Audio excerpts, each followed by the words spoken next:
nuestro estudio de la palabra en Koinonia en la Roca. Hoy es 20 de febrero del 2022. Mi nombre es Milton Díaz. Estamos en nuestro estudio de apologética. Hoy vamos a comenzar un nuevo capítulo dentro de este estudio, que es el relacionado a la palabra de Dios. Vamos a ver esta mañana preguntas acerca de la Biblia, ¿no? Vamos a ver desde un punto de vista apologético cuáles son las principales interrogantes que se hacen sobre la Biblia, en contra de la Biblia, ¿no? Para que nosotros podamos tener elementos, herramientas, armas para hacer una defensa correcta de nuestro evangelio y en particular de este tema puntual que es la Biblia. La Biblia, como todos ustedes saben, puede ser tomado como un libro multifacético, ¿no? Es un libro histórico, por supuesto que es un libro histórico, es un libro de literatura, es un libro de arqueología, es un libro poético, puede ser considerado como un libro de apoyo personal,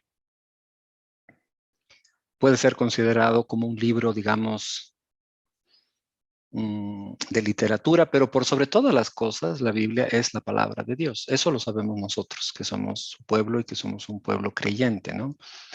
Pero para mucha gente la Biblia no es la palabra de Dios, ¿no? La principal argumentación que te hacen es, no, pues la Biblia es un libro que ha sido escrito por hombres y como ha sido escrito por hombres tiene muchas fallas, como todos los hombres tienen errores, la Biblia también tiene errores, tiene contradicciones y te van mostrando algunas contradicciones, aparentes contradicciones. Y obviamente tienes que saber cómo hacer defensa de esto con argumentos sólidos, ¿no? Para nosotros la Biblia es un libro que contiene el mensaje divino que le indica al mundo cómo puede arrepentirse de sus pecados y volverse a Él, ¿no? Entre uno de sus principales temas, ¿no? Es un mensaje al pueblo de cómo podemos nosotros caminar en santidad, caminar en obediencia, caminar seguros en Dios. ¿Dónde vamos a encontrar eso? En la Biblia, ¿no? De cómo caminar correctamente, caminar en integridad, caminar en amor, en obediencia, en santidad, etcétera, etcétera. El único libro que nos puede guiar es la Biblia porque Dios nos ha mandado este mensaje y Él no se nos va a presentar en persona y nos va a indicar cómo es la cosa. Por otro lado, la Biblia también es una carta de amor, digamos, de Dios a su pueblo para guiarnos hacia el camino que tenemos que recorrer, pero pocas personas tomamos en serio este aspecto.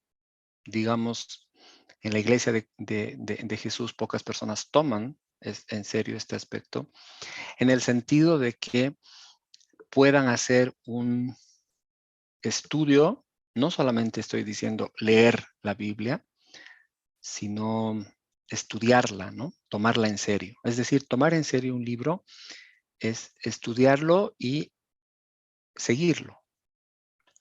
Hay muchas personas que profesan ser cristianos y no han estudiado ni una sola vez la Biblia, digamos, ¿no?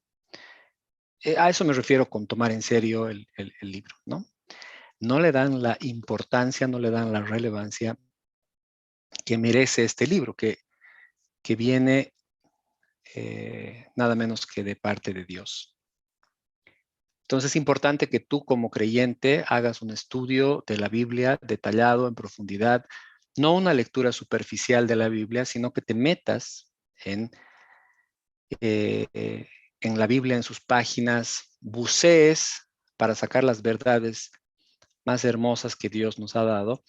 Y claro, como todo tesoro, nunca está en la superficie. O sea, cuando solamente estamos rasgando la superficie, no vamos a encontrar los grandes tesoros que tiene la Biblia. En los primeros capítulos de esta serie hemos estudiado que Dios existe, cómo es Dios, sus atributos, parte de sus atributos. También hemos visto que Jesús es el Hijo de Dios, que Jesús es el Dios encarnado, sin habernos referido mucho a la Biblia, ¿no? En su calidad de libro sagrado. Es decir, nos hemos concentrado más en estos temas Hoy vamos a ver con más profundidad el tema de la Biblia, ¿no? La Biblia es un libro, el único libro, yo diría, que nos puede mostrar y nos puede permitir conocer a Dios porque es la palabra de Dios. Si, por ejemplo, vamos a conocer algo de la gracia o algo del amor de Dios o alguna característica de Dios, tenemos que conocer la palabra de Dios. Y aquí la gran pregunta, hermanos, de esta mañana es la siguiente. ¿Es la Biblia realmente una revelación de Dios? ¿Es la Biblia realmente una revelación de Dios? Entonces, este es el tema central de esta mañana y de este capítulo, ¿no? ¿Cómo sabemos que la Biblia proviene de Dios? ¿Cuál es una buena razón que tú puedes dar a tu interlocutor cuando te dice si la Biblia proviene de Dios o no? Bueno, lo sabemos nosotros por una sencilla razón. Y la sencilla razón es que Jesús nos lo dijo. Sí, Jesús nos lo dijo. Es en su autoridad como Dios del universo que basamos nuestra certeza de que la Biblia es la palabra de Dios. ¿Por qué? Porque Jesús mismo, en carne y hueso, confirmó la autoridad del Antiguo Testamento en su doctrina, en sus enseñanzas, y además que prometió un Nuevo Testamento autorizado por medio de sus apóstoles o discípulos de esa época. Entonces, esa es una de las principales razones por las cuales nosotros tenemos que estar seguros que la Biblia es la palabra de Dios porque Jesús mismo la avala. El Hijo de Dios nos asegura que la Biblia es la palabra de Dios. Jesús habló todo el tiempo de la Biblia, hermanos, todo el tiempo. Y se refería a muchos libros. Por ejemplo, veamos Mateo 22, 29. Mateo 22, 29 dice, entonces, respondiendo Jesús les dijo, erráis, ignorando las escrituras y el poder de Dios, ¿no? Ahí Jesús está hablando de las escrituras, obviamente del Antiguo Testamento, y diciendo a la gente que están fallando porque no tienen idea lo que dice las escrituras, ¿no? Jesús también habla de las divisiones centrales que tiene la Biblia. Por ejemplo, en Lucas 16, 16 dice lo siguiente. La ley y los profetas eran hasta Juan. Desde entonces el reino de Dios es anunciado y todos se esfuerzan por entrar en él. Pero más fácil es que pasen el cielo y la tierra que se frustre una tilde de la ley. Acá el Señor Jesús está haciendo una clara división relacionada con la palabra de Dios, ¿no? Nos está diciendo, nos está enseñando que la ley y los profetas eran hasta Juan. Está marcando una división, ¿no? De aquí hasta aquí es esto, de aquí para adelante es este otro. Jesús habla también de libros individuales y de sucesos individuales que han podido suceder y va refiriéndose a la palabra de Dios constantemente. Dice, por ejemplo, Mateo capítulo 22, versículos 43 al 44, lo siguiente. Él les dijo, pues como David en el Espíritu le llama Señor, diciendo, dijo el Señor a mi Señor, siéntate a mi diestra hasta que ponga a tus enemigos por estrado de tus pies, ¿no? Ahí está haciendo una clara referencia a las Escrituras, a una parte de la Biblia que está en el Antiguo Testamento.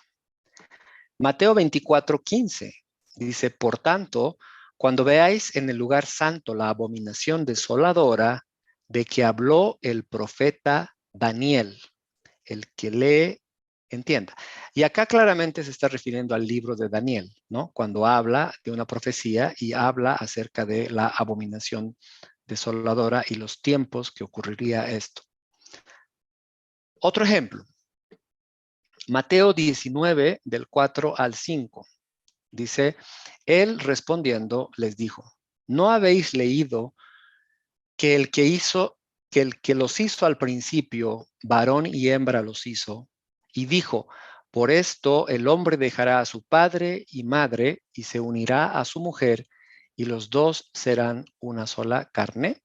Acá el Señor Jesús está refiriéndose al Antiguo Testamento una vez más y está validando y está utilizando recursos que están en la Biblia en la parte del Antiguo Testamento.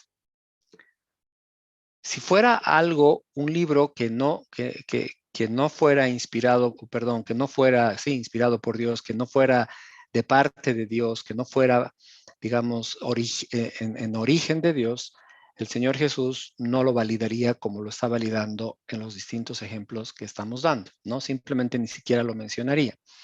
Lucas 17:27 dice lo siguiente: comían, bebían, se casaban y se daban en casamiento hasta el día en que entró Noé en el arca y vino el diluvio y los destruyó a todos. Acá está haciendo una referencia al libro de Génesis, ¿no? Al momento en que viene el diluvio.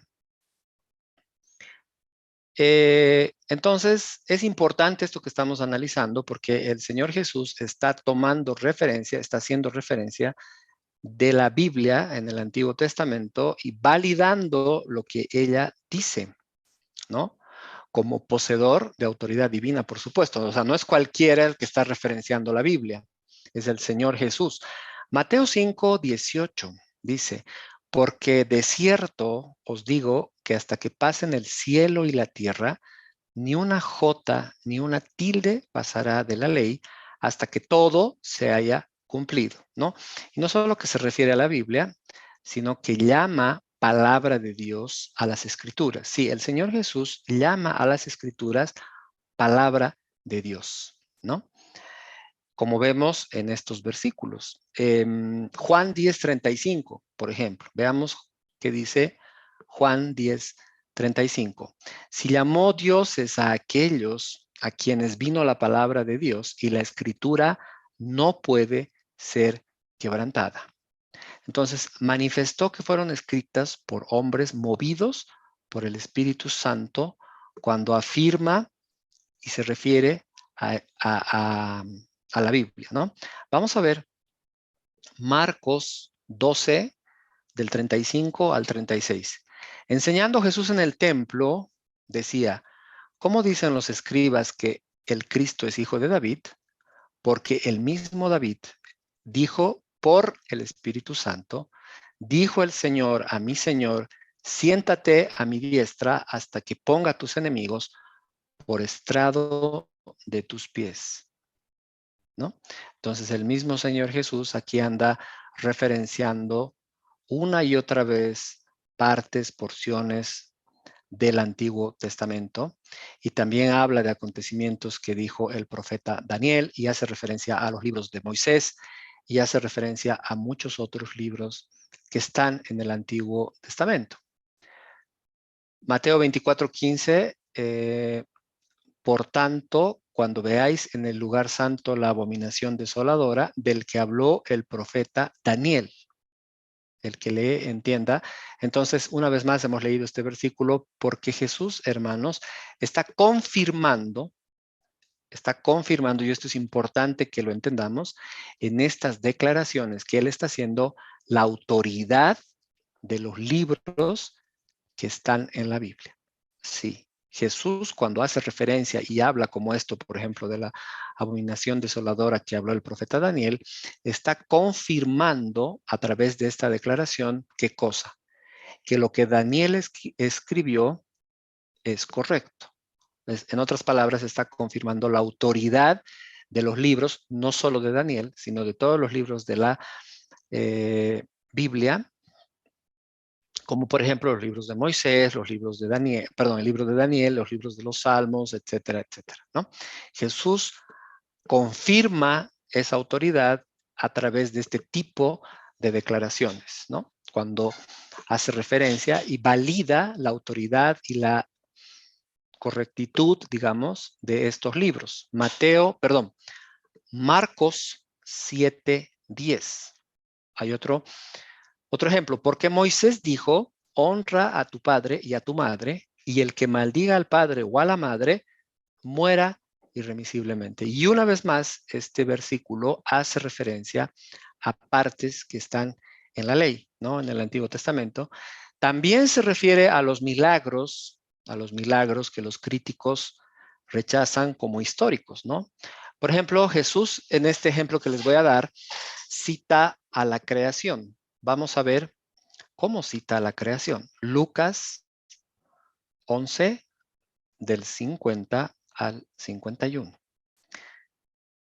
Para que se demande de esta generación la sangre de todos los profetas que se ha derramado desde la fundación del mundo. Desde la sangre de Abel hasta la sangre de Zacarías, que murió entre el altar y el templo. Sí, os digo que será demandada de esta generación. Acá el Señor Jesús está haciendo referencia al libro de Génesis, cuando habla de la fundación del mundo, y por supuesto está hablando desde la sangre de Abel hasta la sangre del profeta Zacarías, que murió entre el altar y el templo, ¿no? Entonces, Jesús hace muchas referencias a la Biblia, ¿no? Por eso que nosotros estamos seguros que la Biblia es autoridad porque viene de parte de Dios. También Jesús cita a Adán y Eva, entre otras cosas, ¿no? Mateo 19, del 4 al 5, dice lo siguiente. Él respondiendo les dijo, ¿no habéis leído que el que los hizo al principio, varón y hembra, los creó? Y dijo, por esto el hombre dejará padre y madre y se unirá a su mujer y los dos serán una sola carne. ¿No? Acá está citando la creación y posteriormente la unión de Adán y Eva. Hay uno más del diluvio, Noé y el diluvio, Mateo 24, 37 al 39. Mas como los días de Noé, así será la venida del Hijo del Hombre, porque como los días antes del diluvio, estaban comiendo y bebiendo, casándose y dando en casamiento, hasta el día en que Noé entró en el arca, y no entendieron hasta que vino el diluvio y se los llevó a todos.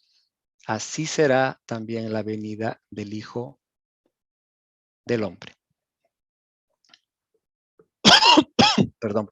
También habla acerca de Sodoma y el diluvio. Lucas 10:12. Lucas 10:12. Y os digo que en aquel día será más tolerable el castigo para Sodoma que para aquella ciudad, haciendo referencia al castigo que sufrió Sodoma y Gomorra en los tiempos antiguos, ¿no? También habló de Jonás y el gran pez, ¿no? Que está en el Antiguo Testamento, en el libro de Jonás. Mateo 12, del 39 al 41. Él respondió y les dijo, la generación mala y adúltera demanda señal, pero señal no le será dada, sino la señal del profeta Jonás. Porque como estuvo Jonás en el vientre del gran pez 3 días y 3 noches, así estará el Hijo del Hombre en el corazón de la tierra 3 días y 3 noches. Los hombres de Nínive se levantarán en el juicio con esta generación y la condenarán, porque ellos se arrepintieron a la predicación de Jonás, y he aquí más que Jonás en este lugar. Estamos viendo, hermanos, varios ejemplos de referencias del Señor Jesús a la Biblia, al Antiguo Testamento.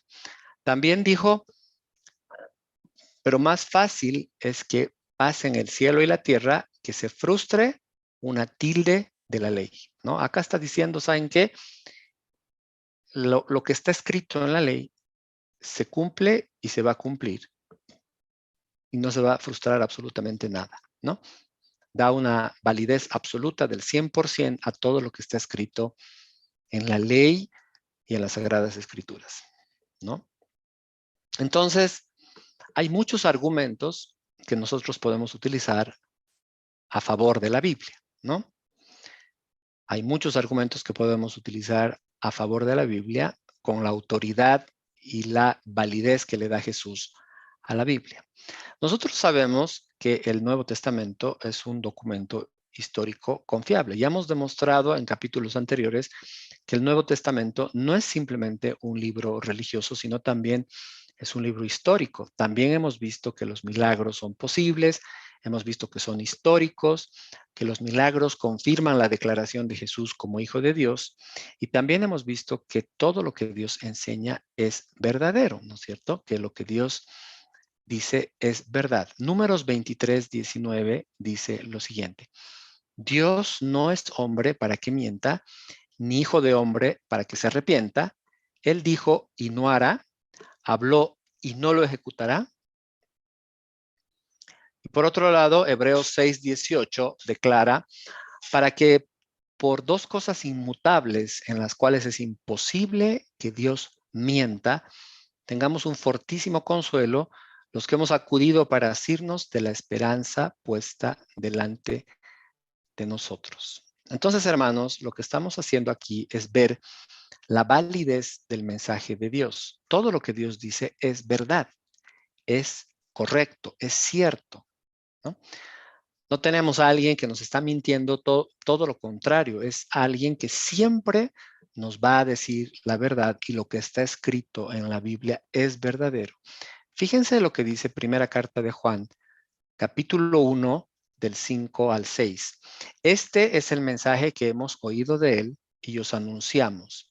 Dios es luz y no hay ningunas tinieblas en él. Si decimos que tenemos comunión con él y andamos en tinieblas, mentimos y no practicamos la verdad. Jesús es Dios. Jesús es el Hijo de Dios y enseñó que la Biblia es la palabra de Dios, confirmando y validando el Antiguo Testamento y además prometiendo el Nuevo. Es decir, que no solamente hacía referencia al Antiguo Testamento, sino que hablaba del nuevo que iba a venir, ¿no? Que es el libro que tenemos hoy en día en nuestras manos. Tenemos tanto el Antiguo como el Nuevo en un solo libro. Por lo tanto, hermanos, la Biblia es la palabra de Dios, por todos estos argumentos que hemos ido dando en estos minutos. ¿Qué es lo que Jesús enseña acerca de la Biblia cuando se refiere al Antiguo Testamento? Por ejemplo, habla de autoridad, ¿no? Habla de autoridad y ahí pueden ver Mateo 22:43. Habla de confiabilidad. Ahí pueden ver Mateo 26:54. Dice, pero ¿cómo entonces se cumplirían las escrituras de que es necesario que así se haga? ¿No? Entonces nos está diciendo que es un libro confiable, que lo que dice ahí se cumple, se cumplió y se cumplirá, ¿no? Les voy a dar otro ejemplo. Mateo 4:4. Él respondió y dijo: escrito está, no solo de pan vivirá el hombre, sino de toda palabra que sale de la boca de Dios. Acá Jesús está haciendo una defensa de la Biblia contra Satanás, ¿no? Está refiriéndose a la Biblia, está está discutiendo con Satanás, y para discutir con Satanás, él no habla de su opinión, ¿no? Él habla de lo que está escrito. ¿Sabes qué? Escrito está esto, no solo de pan vivirá el hombre, sino de toda palabra que sale de la boca de Dios. En la siguiente tentación le responde: escrito está, no tentarás al Señor tu Dios. Y finalmente le dice: vete, Satanás, porque escrito está, al Señor tu Dios adorarás y a Él solo servirás. Fíjense cuál es el método que utiliza Jesús para callarle la boca a Satanás. Le dice: escrito está y escrito está. Y Satanás, que no es ningún tonto, no le responde y le dice: no, pero es que ese es un libro escrito por hombres. ¿No? No se le ocurre argumentar eso a Satanás. No, porque Satanás sabe que ese libro no es escrito por hombres. Sabe que ese libro es de Dios y él sabe la Biblia. Satanás conoce la Biblia porque cuando Jesús le argumenta: escrito está, no solo de pan vivir el hombre, él se queda callado porque sabe que es así. ¿no? Entonces, Satanás no se le ocurre decir a Jesús, estás basándote en un libro que lo han escrito hombres. No, no se le ocurre porque sabe que no es así. Es un libro suficiente, tiene suficiencia. Lucas 16:31 dice, mas Abraham le dijo, si no oyen a Moisés y a los profetas, tampoco se persuadirán, aunque alguno se levante de los muertos. O sea, ¿sabes qué está diciendo? Mira, si no escuchan lo que dice la Biblia, no van a escuchar nada, no va a pasar nada, así que no te desgastes, ¿no? Es la suficiencia de la palabra. Si no hacen caso a lo que dice la Biblia, olvídate, no van a hacer nada. Ahí está, digamos, una manifestación implícita de que la Biblia es suficiente y no solo insuficiente, sino también es indestructible. Veamos lo que dice Mateo 5, del 17 al 18. No penséis que he venido para abrogar la ley o los profetas. No he venido para abrogar, sino para cumplir. Porque de cierto os digo que hasta que pasen el cielo y la tierra, ni una jota ni una tilde pasará de la ley hasta que todo se haya cumplido, ¿no? Por supuesto, está diciendo es un libro indestructible.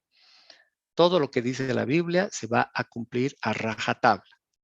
No va a pasar ni una jota ni una tilde hasta que todo se haya cumplido. Es un libro no solamente indestructible, no solamente suficiente, sino que es un libro único, claro, ¿no?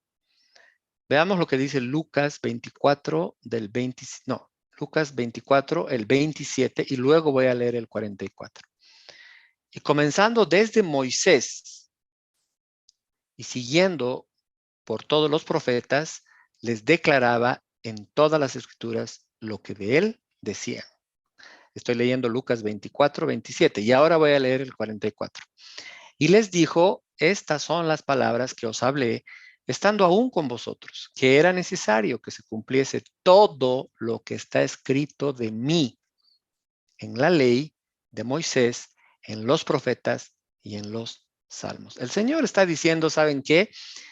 Era necesario que se cumpla todo lo que está escrito en la Biblia de mí. Eso es lo que está diciendo. ¿Qué está diciendo en otras palabras? Que todo lo que dice la Biblia es cierto, pues hermanos. Y como Jesús es divino, lo que está en la Biblia es divino.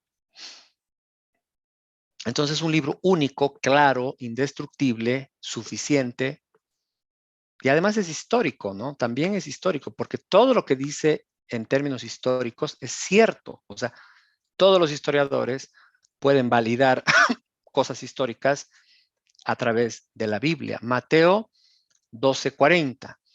Porque como estuvo Jonás en el vientre del gran pez 3 días y 3 noches, así estará el Hijo del Hombre en el corazón de la tierra 3 días y 3 noches. Y esto es cierto en términos de lo que le pasó a Jonás y es cierto en términos de lo que le pasó a Jesús, ¿no? En la crucifixión.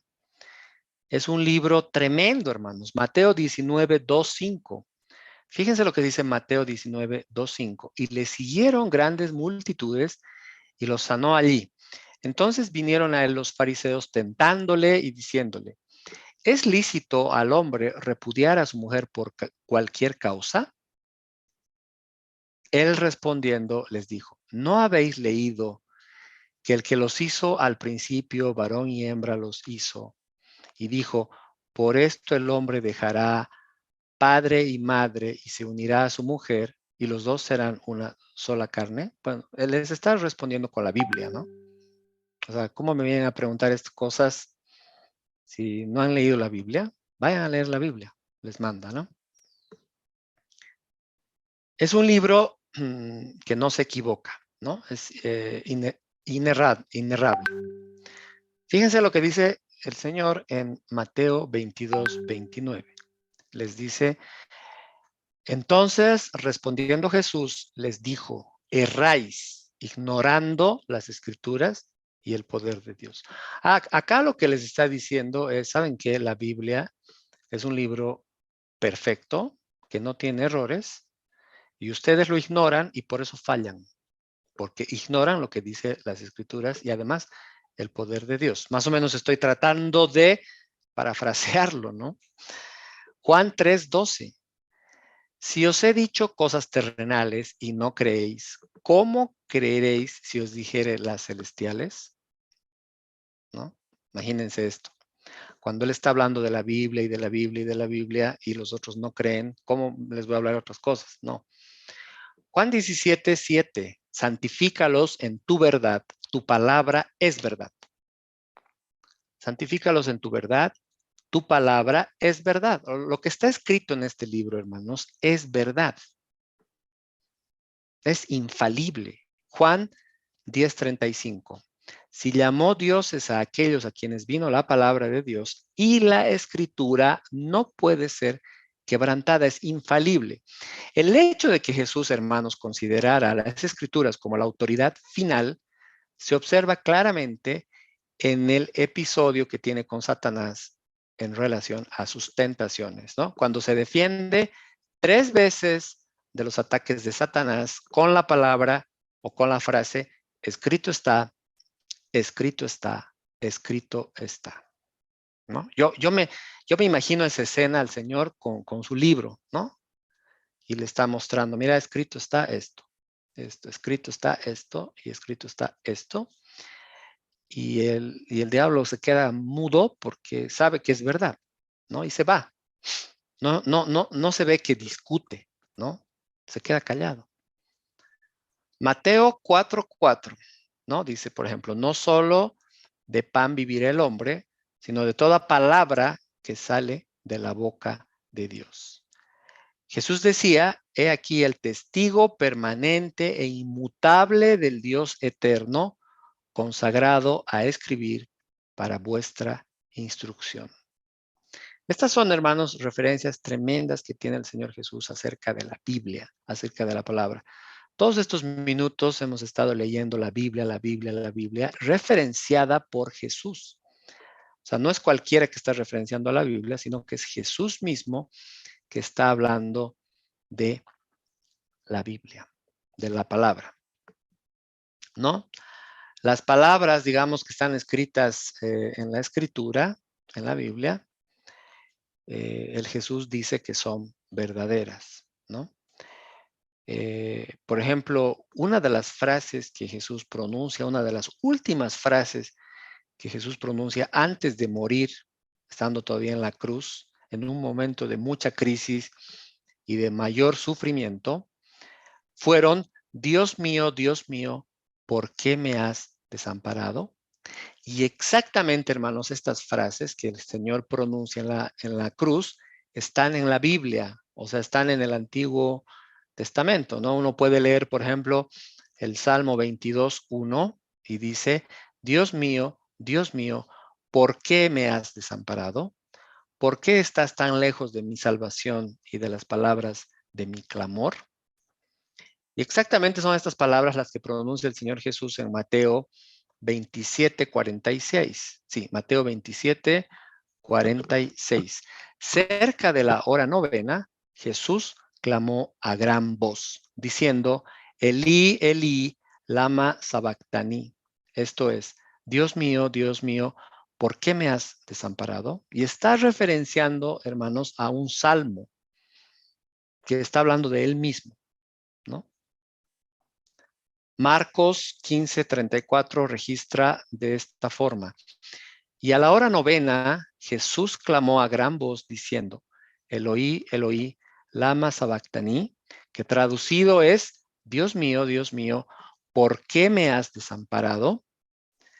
Luego, antes de morir, dice, Padre, en tus manos encomiendo mi espíritu. Y muere.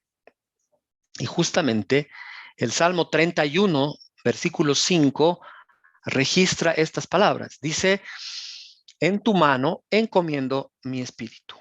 Tú me has redimido, oh Jehová, Dios de verdad. Y el Señor muere en ese momento. Lucas 23:46. Entonces Jesús, clamando a gran voz, dijo, Padre, en tus manos encomiendo mi espíritu. Y habiendo dicho esto, expiró. Hermanos, hasta en la hora de la muerte, el Señor Jesús está referenciando la Biblia. Está diciendo, este libro es un libro único.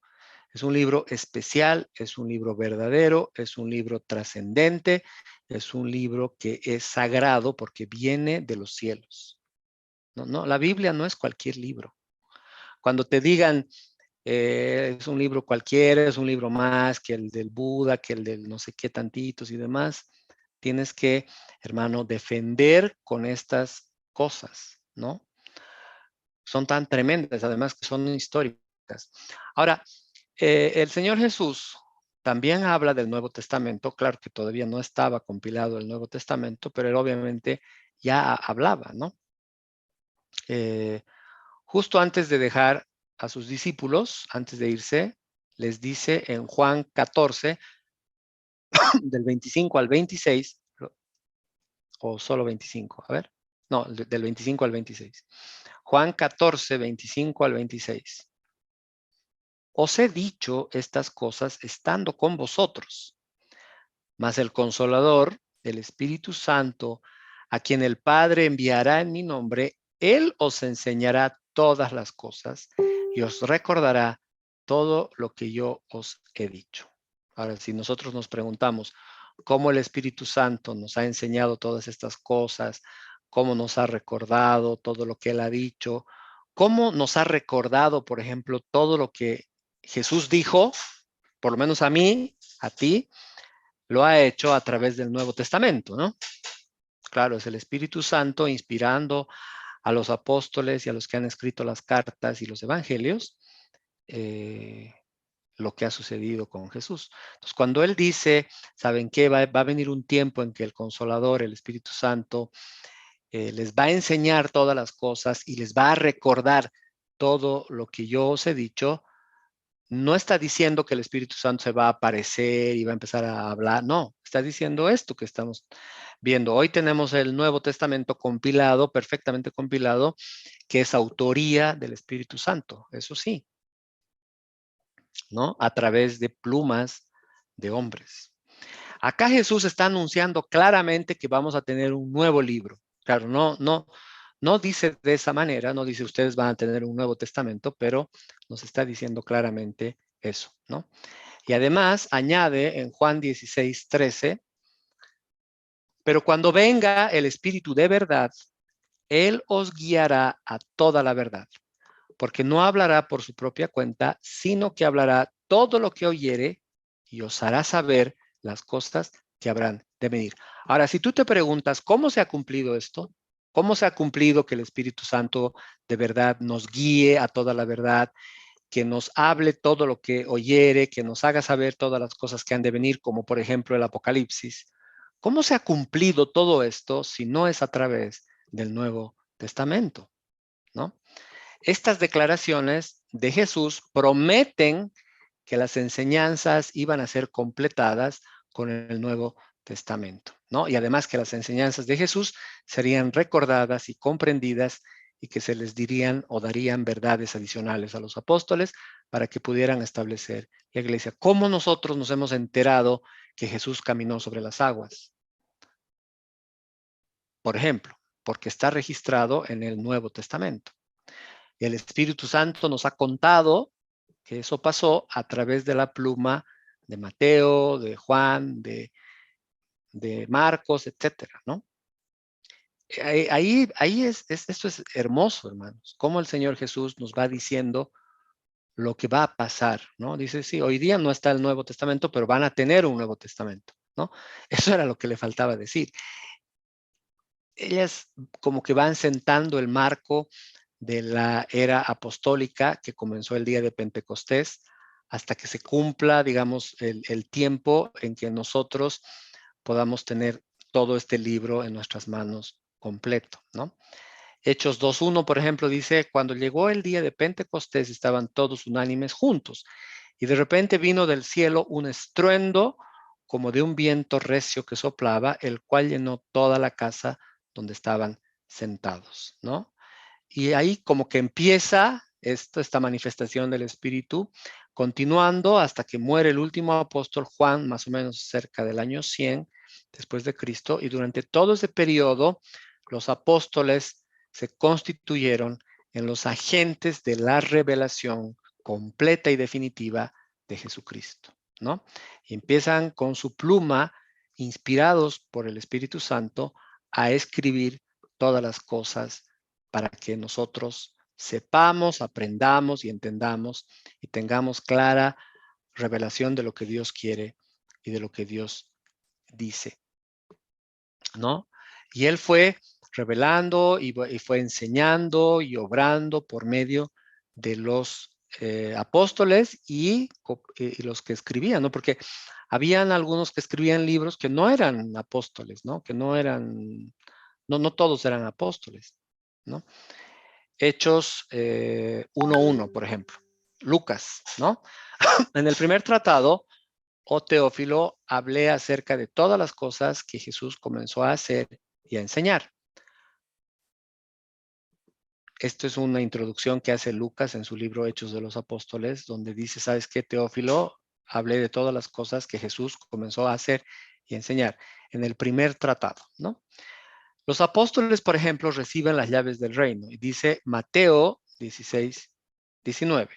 Y a ti te daré las llaves del reino de los cielos, y todo lo que atares en la tierra será atado en los cielos, y todo lo que desatares en la tierra será desatado en los cielos, ¿no? Los creyentes reciben el Espíritu Santo, por ejemplo, por imposición de sus manos.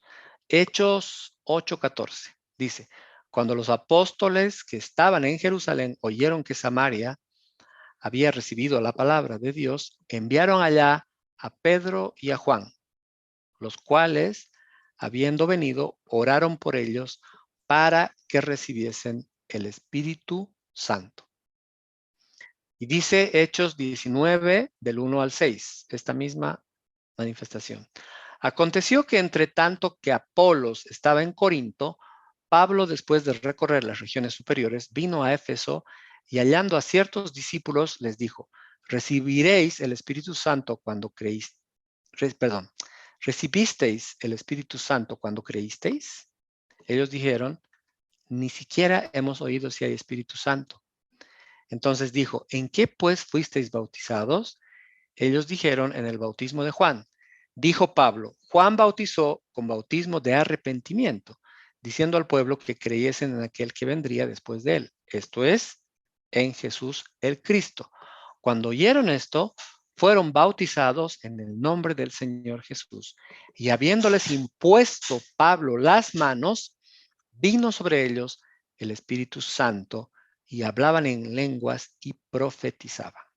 Por lo tanto, la iglesia primitiva basó sus doctrinas y prácticas sobre el fundamento de los apóstoles, ¿no? Y esto está escrito en el Nuevo Testamento.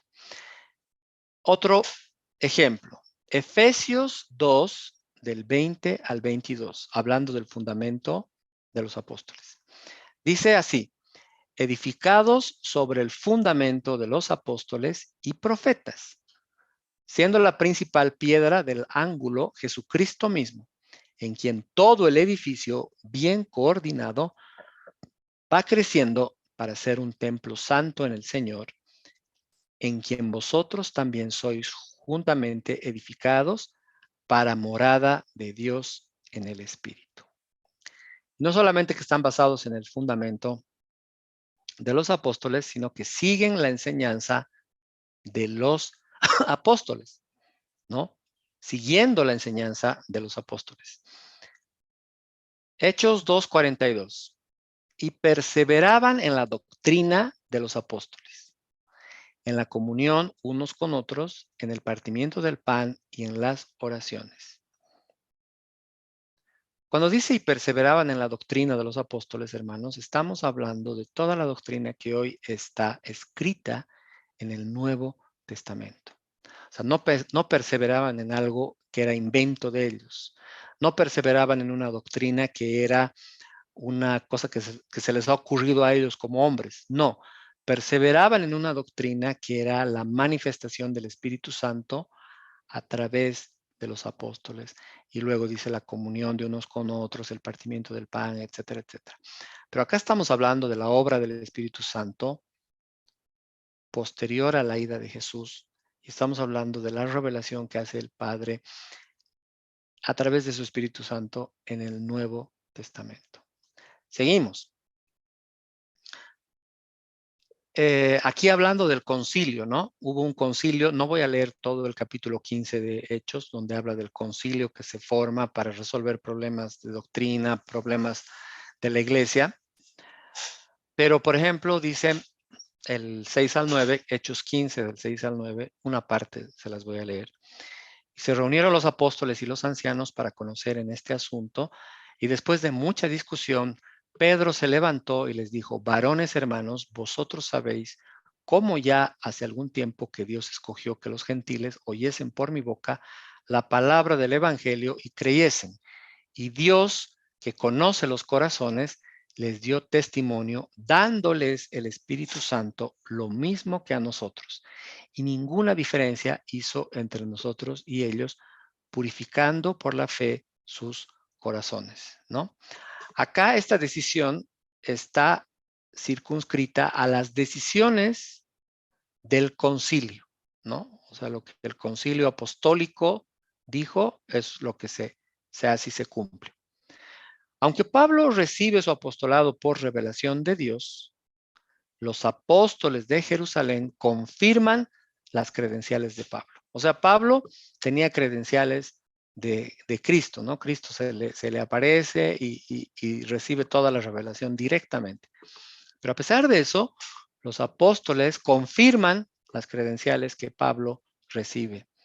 Y algunos de los escritores del Nuevo Testamento,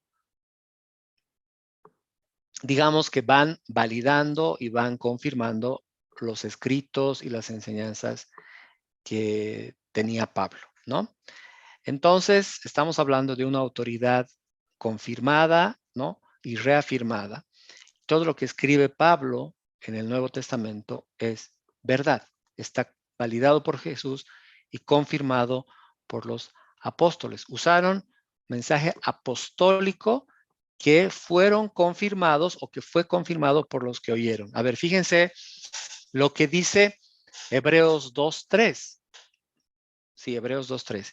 Y se les aparecieron lenguas repartidas como de fuego, asentándose sobre cada uno de ellos. Creo acá tengo un error. Acá voy a revisar. Esto lo voy a dejar en suspenso. Voy a revisar una vez más. Si es 2:3, exactamente. Voy a revisar. Pero tengo otro ejemplo. Primera de Pedro 5:13, ¿no? Donde vemos, por ejemplo, acá a Marcos trabajando asociado con Pedro, ¿no? Dice Primera de Pedro 5:13. La iglesia que está en Babilonia, elegida juntamente con vosotros, y Marcos, mi hijo, os saluda. O sea, su hijo espiritual, obviamente, ¿no? Santiago y Judas también trabajaron juntos, estuvieron cerca de los apóstoles de Jerusalén. Se cree que estos eran los hermanos de Jesús, ¿no? Lucas, por otro lado, acompañó a Pablo. Dice, fíjense lo que dice segunda de Timoteo 4:11. Solo Lucas está conmigo.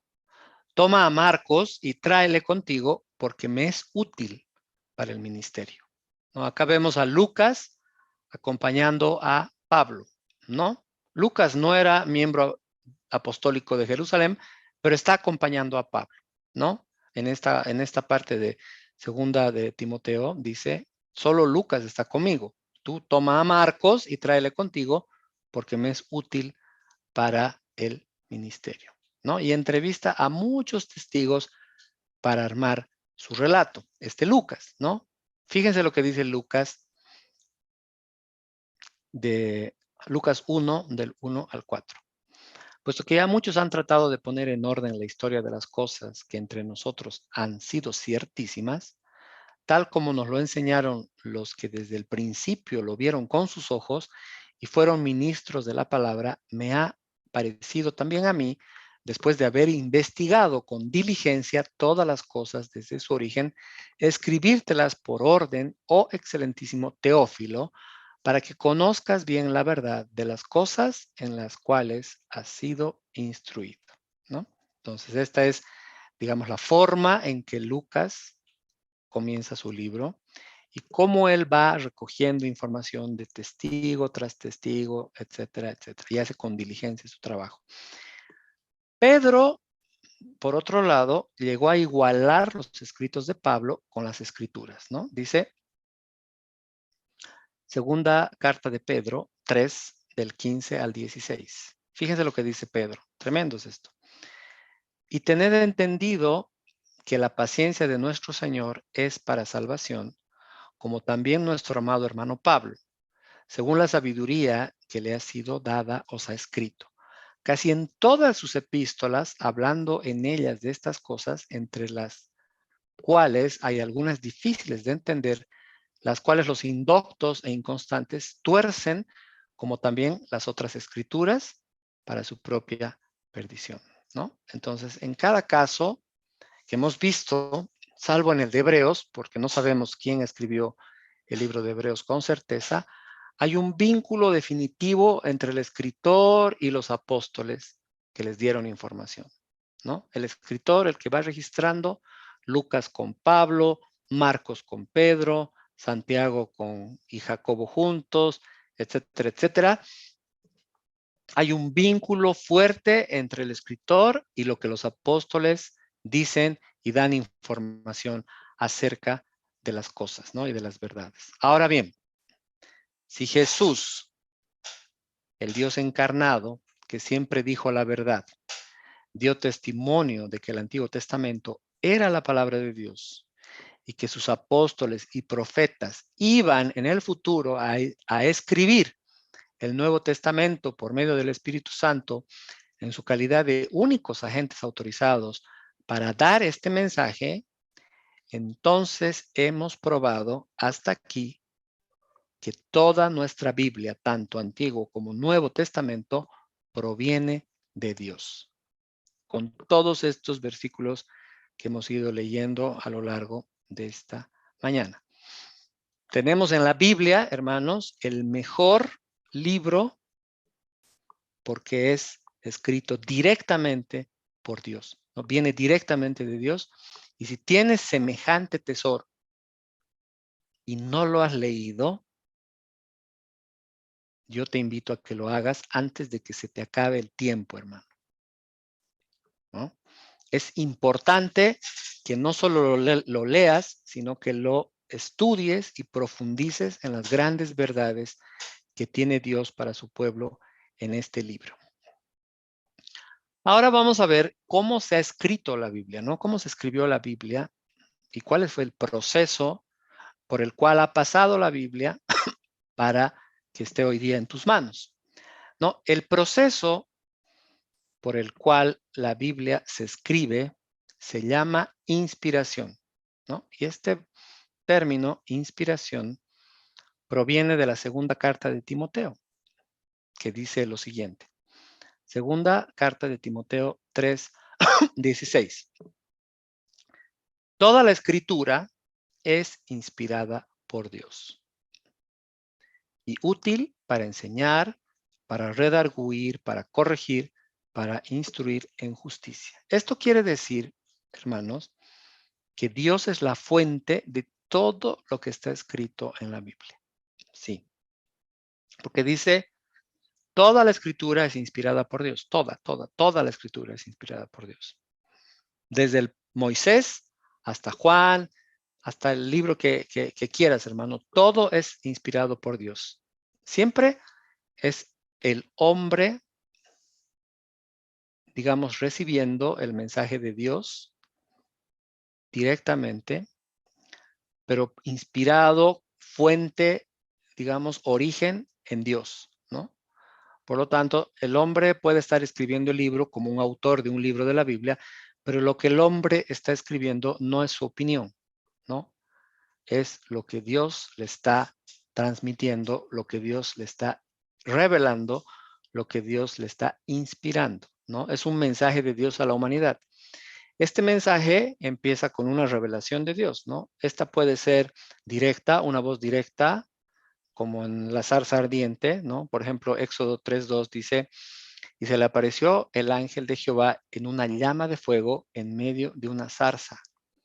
Y él miró y vio que la zarza ardía en fuego y la zarza no se consumía. Acá, por ejemplo, cuando escuchamos o leemos el ángel de Jehová, normalmente se está refiriendo a Jesús, ¿no? Cuando se le aparece el ángel de Jehová, es Jesús. Y Jesús está revelando algo a Moisés, ¿no? Entonces, esta es una forma en la cual el Señor habla, ¿no? Se aparece en una teofanía, en una manifestación como esta zarza o en una serie de visiones. Por ejemplo, a Ezequiel se le aparecen visiones, ¿no? Dice Ezequiel 1:1, dice, aconteció en el año 30, en el mes cuarto, a los 5 días del mes, que estando yo en medio de los cautivos junto al río Quebar, los cielos se abrieron y vi visiones de Dios.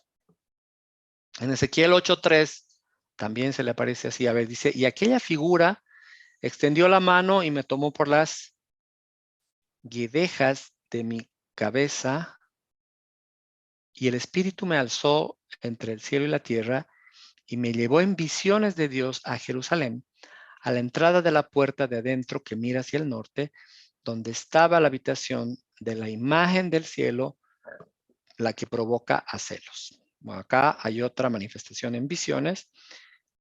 Apocalipsis 4 del 1 al 2. Vamos a ver otra.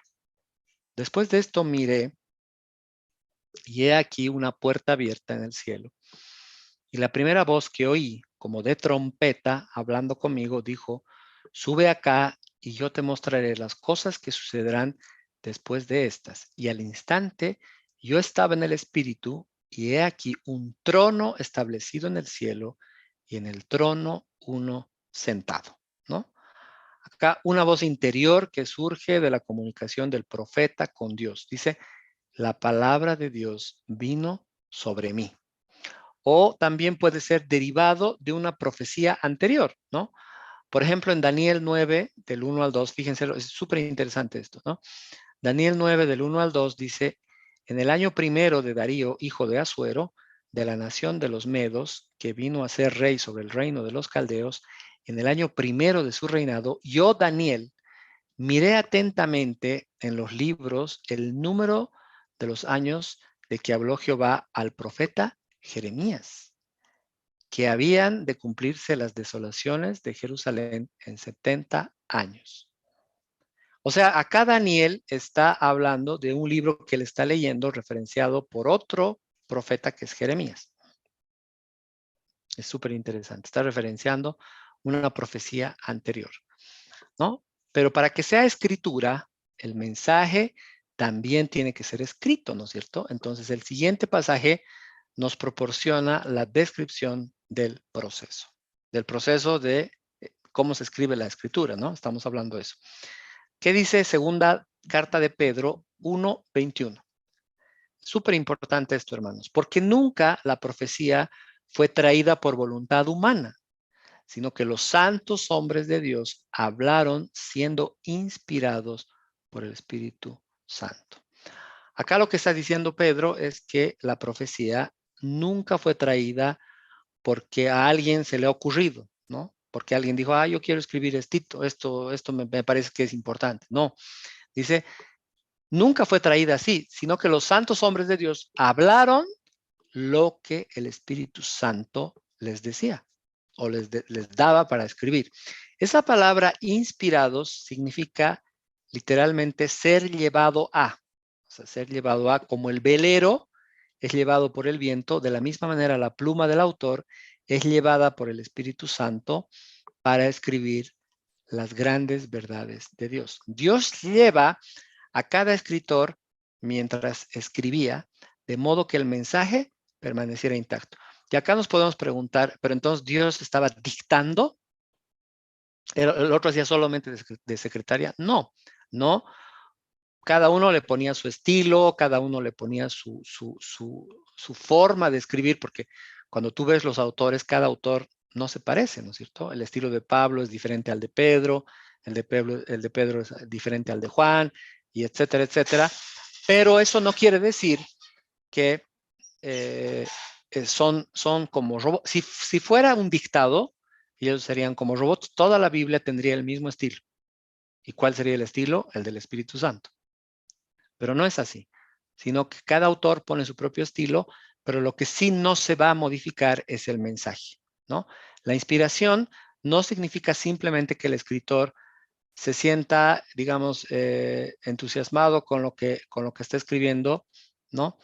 Sino que los escritos son inspiradores porque vienen de Dios. Y el mensaje, el concepto fundamental viene de Dios y eso es lo que registra el escritor, ¿no?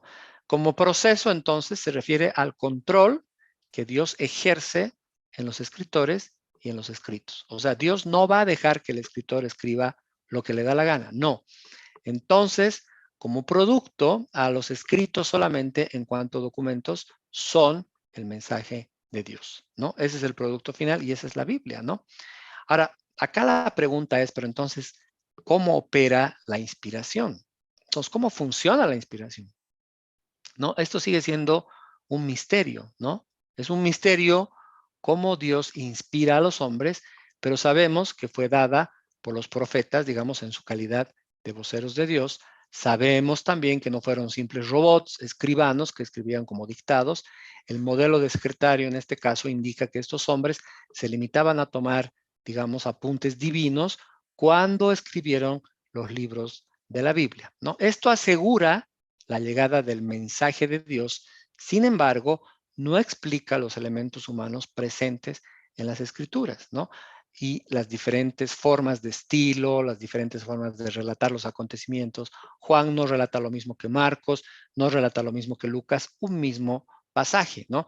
Las experiencias son distintas, los estilos son distintos, cada uno relata lo que ve, alguno ve dos, el otro ve tres, etcétera. Los lenguajes usados tampoco son los mismos, unos escriben en hebreo, otros escriben en griego, etcétera, etcétera.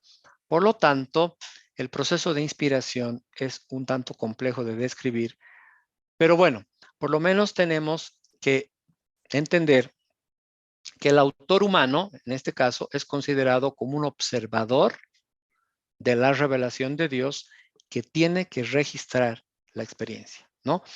El escritor recibe la revelación de Dios, lo que Dios quiere que se transmita, y él va a registrar con su estilo, con su experiencia, con lo que él está viviendo ese momento, ¿no? Aunque sus palabras puedan no ser inspiradas al 100%, los conceptos que se registran sí lo son. Los conceptos registrados sí son inspirados. De hecho, en algún momento Pablo, cuando está escribiendo una carta, dice, esto que voy a decir a continuación es lo que yo pienso. Él hace, él hace una aclaración y dice, esto que voy a decir, esto sí es mío, ¿no? Si se acuerdan, hay un pasaje ahí donde no lo dice así, pero uno entiende como que Pablo hace un alto en el camino de la inspiración y dice, lo que voy a escribir a continuación no es inspirado, es mío. Y después cierra su paréntesis y continúa, ¿no? Sin embargo, este modelo tiende a evadir aspectos divinos de la inspiración a favor del énfasis de la contribución humana, incluido el error humano. Por eso es que Pablo se limita muy pocas veces a hacer este tipo de aportes, ¿no? Normalmente no los hace. Entonces, es importante que nosotros podamos entender el proceso de inspiración de la Biblia para saber cómo se ha escrito este libro, ¿no? ¿Toda la Biblia es inspirada por Dios? Sí. ¿Todas las palabras fueron dictadas por Dios? No. No todas las palabras fueron dictadas por Dios.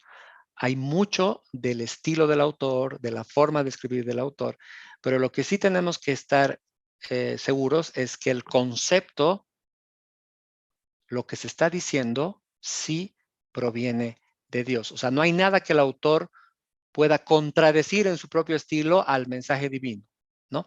Eso significa más o menos inspiración de Dios, ¿no? Es lo que Dios está soplando en la mente del autor, pero el autor lo va a poner como él quiere decirlo, ¿no? Como él sabe decirlo. Está escrita en diferentes lenguajes, de hecho está en hebreo, está en griego, que son formas, digamos, lingüísticas distintas, pero identificables. Fue escrita por más o menos unos 35 autores distintos en distintas épocas, en distintos tiempos. Tiene algunas irregularidades gramaticales, estoy hablando de irregularidad desde el punto de vista gramatical. Están los distintos estilos literarios, los distintos estilos de cada persona que escribe y además intereses humanos, expone intereses humanos. Por ejemplo, voy a dar algunos ejemplos de lo que estoy hablando. Cuando digo que expone intereses humanos, me estoy refiriendo a lo siguiente. Por ejemplo, segunda carta de Timoteo 4:13, dice así: trae, cuando vengas, el capote que dejé en Troas, en casa de Carpo, y los libros, mayormente los pergaminos. Claro, esto no puede ser una inspiración de Dios, ¿no es cierto? Porque Dios en este momento no se va a meter en el capote que dejó en Troas, en casa de Carpo, no, esto es un interés humano. Él aprovecha la carta y dice, cuando vengas, trae el capote que dejó en Troas, no sé, pues para que no me haga frío, digamos, ¿no? Y también los libros y también los pergaminos. Esto es algo que yo necesito traerlo, ¿no? Eso es un ejemplo de que no todo está inspirado por Dios. Obviamente el autor pone algunas frases, pero no desvirtúa en absoluto el mensaje de Timoteo, ¿no es cierto? La primera carta de Timoteo y la segunda carta de Timoteo jamás van a ser desvirtuadas porque aproveche y le diga, por favor, tráeme un capote o tráeme los libros, ¿no? A ver, otro ejemplo interesante. Habla acerca de la falibilidad humana, ¿no? Fíjense lo que dice primera carta de Corintios 1, del 15 al 16. Para que ninguno diga que fuisteis bautizados en mi nombre. También bauticé a la familia de Estéfanas, de los demás, no sé si he bautizado a algún otro. Claro, el apóstol Pablo acá está diciendo, y la verdad que no me acuerdo a quién más he bautizado. Claro, se me está pasando, puede que se me pase alguno más. ¿Te das cuenta? Esto no puede escribir Dios, pues, ¿no? Dios no puede decir, o el Espíritu Santo, y la verdad que no me acuerdo a quién más he bautizado, ¿no? Porque Él lo sabe todo. Este versículo es netamente del autor, ¿no? Es de Pablo. Pero no por eso vamos a decir que no es inspiración divina, porque este versículo es irrelevante en términos del mensaje divino que Dios está transmitiendo a través del Espíritu Santo por pluma de Pablo, ¿no? Estos son ejemplos de lo que estoy tratando de decir acerca de lo que es inspiración. No es dictado, no es que son robots, están escribiendo todo lo que Dios le está dictando. Es inspiración del concepto. Habla también desde una perspectiva humana. Por ejemplo, fíjense lo que dice Josué 10 del 12 al 13. Entonces Josué habló a Jehová el día en que Jehová entregó al amorreo delante de los hijos de Israel y dijo en presencia de los israelitas: Sol, detente en Gabaón, y tú, luna, en el valle de Ajalón. Y el sol se detuvo y la luna se paró. Hasta que la gente se hubo vengado, digamos, de sus enemigos, refleja diferentes perspectivas humanas por intereses humanos en ese momento para que sucedan ciertas cosas. Y esto está reflejado en los relatos de la Biblia, ¿no? Entonces, acá estoy tratando de dar algunos ejemplos de cómo se combina la inspiración de Dios con los estilos del autor y sus experiencias, porque acá, digamos, hay una experiencia específica donde el autor necesita un poco más de luz, digamos, ¿no? También habla de Dios desde la perspectiva humana, ¿no? Nos hace ver como que Dios fuera hombre para que nosotros podamos entender. Es como que le rebaja un poco el nivel Dios para que nosotros como hombres entendamos, ¿no?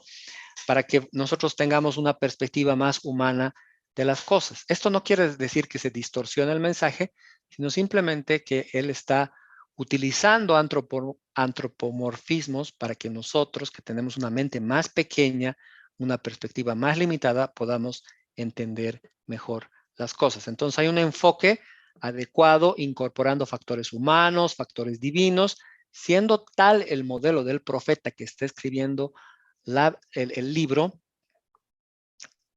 porque en este proceso el escritor humano es visto como uno que ha recibido una revelación de Dios y que participa activamente en la redacción, cómo lo va a escribir, mientras que Dios da la revelación y supervisa que el autor no escriba lo que quiere, ¿no? Sino que el concepto no se le pierda. De ahí que el mensaje sea totalmente de Dios, pero la humanidad del escritor se incluye para destacar el mensaje. Entonces, para ir finalizando, tanto lo divino como lo humano concurren de una forma espectacular en la Biblia, de una forma increíble. Cómo puedes tener el mensaje divino y además el estilo humano en las mismas palabras, ¿no? Primera carta de Corintios 2:13 dice: lo cual también hablamos, no con palabras enseñadas por sabiduría humana, sino con las que enseña el Espíritu, acomodando lo espiritual a lo espiritual. Entonces, el resultado neto es que tenemos la palabra de Dios escrita por los hombres de Dios, inspirada no solo en sus conceptos, sino en las mismas palabras usadas para expresar dichos conceptos. Nos vamos a quedar aquí por hoy porque tenemos mucho más en este hermoso tema de la Biblia. Tenemos más para aprender, pero hoy estamos sobre la hora. Les agradezco mucho. Sean bendecidos.